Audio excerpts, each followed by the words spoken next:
Sa isang liblib na parte ng Tanza, Cavite, may isang bahay na nakatayo sa dulo ng isang sitio.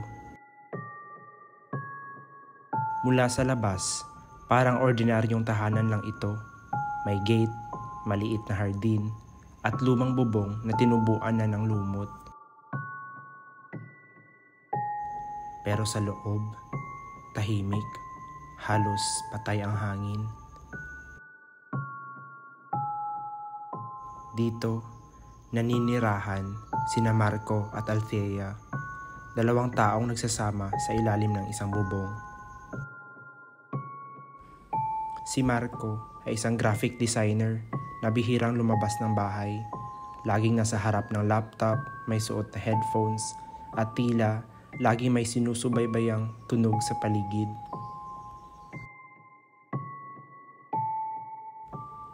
Ayaw niya ng ingay, ayaw niya ng kaguluhan, gustong-gusto niya ang kontrol. Si Althea naman, kabaligtaran, palakaibigan, mahilig sa mga halaman. May maliit siyang koleksyon ng mga succulents at painting supplies. Noong una, mahal niya si Marco. Tahimik ito, maingat, maalaga, pero habang tumatagal, nag-iiba ang lahat. Marco, bulong ni Althea isang gabi habang nakahiga sila. Pwede ba tayong lumabas minsan? Mag-lunch sa labas kahit weekend lang? Hindi tumingin si Marco. Nakatingin lang sa kisame. Marami akong ginagawa, sabi ni Marco. Pero lagi kang may ginagawa. Hindi ka ba napapagod? Tahimik.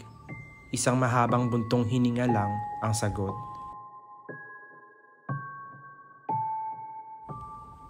Mula noon, lalong dumadalang ang kanilang pag-uusap. Parang kasama lang siya ni Marco sa bahay para hindi magmukhang mag-isa. Si Althea ay unti-unti nang nakakaramdam ng pagkakakulong. Isang gabi, habang wala si Marco at namimili ng groceries, tinawagan ni Althea ang kanyang kapatid.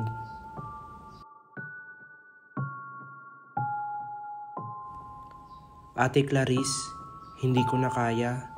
Pakiramdam ko, hindi lang ako nakakulong. Parang minamanipula ako.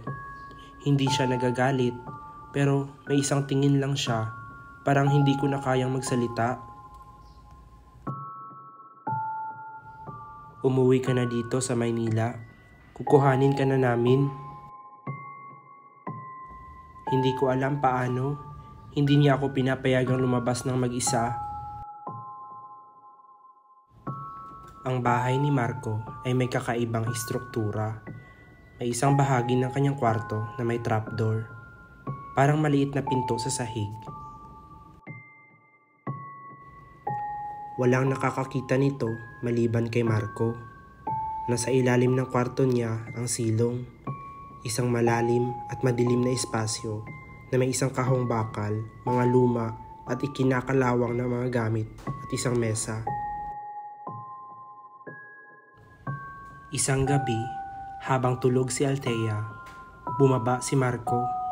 May dalang martilyo.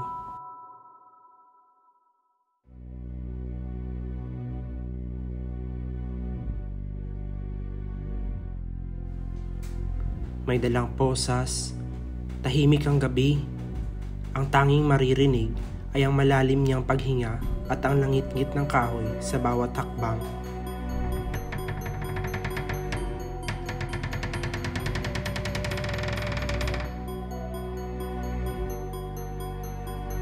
Nang makapasok na siya sa silong, binuksan niya ang mesa.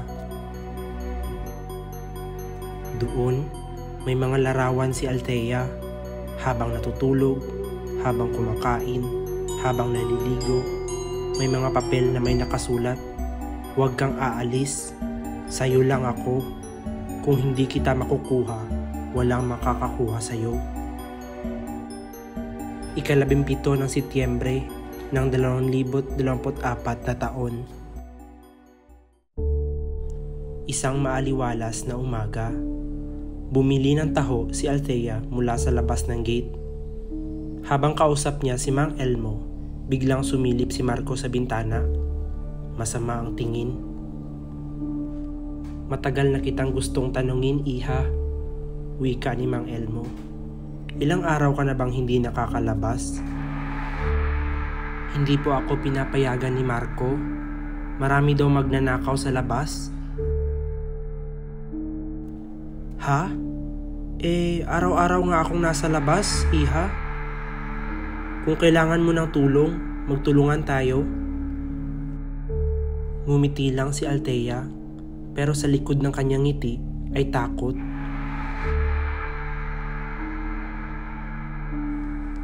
Kinagabihan, naligo si Althea.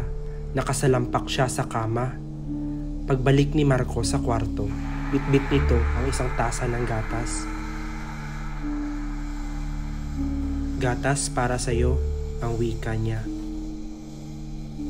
Ngunit may kakaibang lasa ang gatas. Pagkainom, nanikip ang dibdib ni Althea. Humiga siya, nanginginig, nanlalabo ang paningin. Lumapit si Marco, hawak ang martilyo. "Sabi ko naman sa'yo, huwag kang lalayo."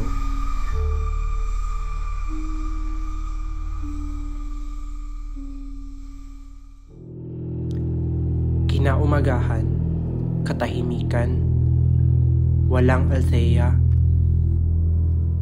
Ang kama ay maayos, parang walang nangyari. Ngunit sa ilalim ng kwarto, sa likod ng trapdoor, sa loob ng malamig na silong, nakahandusay ang katawan ni Althea.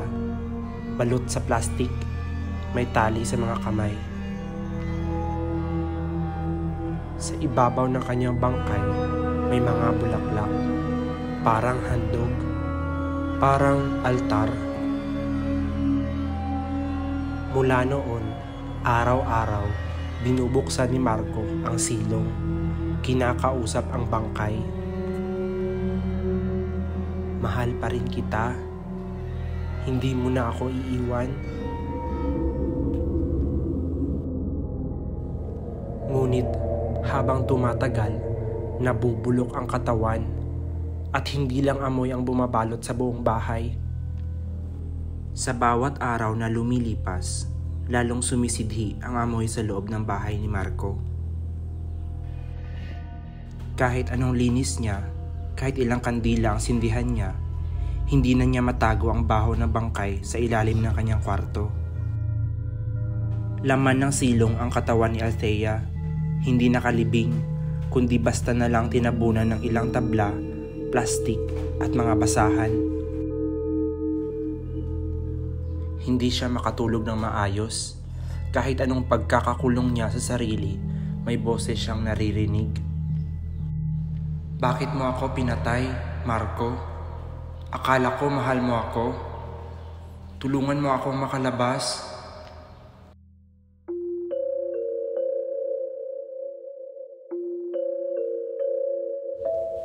Gabi-gabi na siyang binabangungot.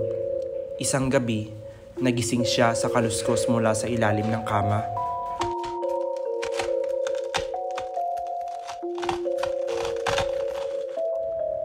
Pagsilip niya sa trapdoor, bukas ito. Kahit hindi niya naman ginagalaw. Pawisan siyang tumakbo palabas. Ngunit, paglingon niya sa salamin ng banyo, nakita niya si Althea.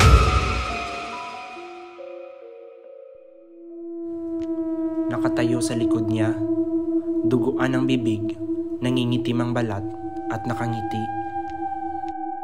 Pagkalipas ng 2 linggo, hindi pa rin makontak si Althea ng kanyang pamilya. Kaya't si Clarice, ang kapatid nito, ay bumiyahe mula Maynila patungong Tanza. Pagdating niya, hindi siya pinapasok agad ni Marco. Wala si Althea, umalis siya. Pumunta ron ng Baguio. Gusto lang mapag-isa, wika ni Marco. Hindi makatingin ng diretsyo. Hindi aalis ang kapatid ko nang hindi nagsasabi. Alam kong may nangyari. Ayaw mo lang sabihin, sagot ni Clarice, mariing tinitigan si Marco. Nagpumilit siyang pumasok, ngunit hinarang siya. Kinabukasan, bumalik siya kasama ang barangay tanod, ngunit nilak na ni Marco ang bahay. Wala na ring signal, tila naglaho na sa sarili niyang mundo. Isang gabi, habang naglalakad si Marco sa loob ng bahay, biglang tumunog ang lumang radyo sa sala. Wala namang kuryente, may lumang awitin sa radyo. Dahil sa'yo, nais kong mabuhay. Boses ni Althea, boses niya habang kumakanta ng paboritong kanta nila noon. Sa kusina, may lumang larawan sa ref, ngunit ang mukha ni Althea ay nadungisan, parang nilapnos. Sa kisame, may mga patak ng dugo, at sa dingding, may mga nakasulat na nakikinig ako. Samantala, si Mang Elmo ay muling nakaramdam ng kaba. May masamang espiritu sa bahay na iyon, bulong niya sa sarili. Isang gabi, sumilip siya sa bintana at nakita si Marco na nakatayo sa gitna ng sala at walang kaharap. Ngunit sa kabilang bintana, nakita niyang may nakaupong babae, nakaitim, nakayuko at tila patay. Tumawag siya sa simbahan. Pinatawag ang isang matandang pari na kilala sa pag-aalis ng masamang espiritu. Kung may nilibing siyang hindi matahimik, dapat nating tukuyin, wika ng pari. Isang gabi, habang tulog si Marco, pumasok si Clarice at ang pari sa bahay sa tulong ni Mang Elmo. Amoy bulok, amoy dugo, amoy katawan na nagbabad sa mantsa ng kasalanan. Binuksan nila ang kwarto. Wala si Marco. Napansin ni Clarice ang trapdoor sa sahig. May lock, pero may bahid ng dugo sa gilid. Pagbukas, bumungad ang bangkay ni Althea. Nangingitim na, sira-sira, may tali pa sa mga kamay. Napasigaw si Clarice.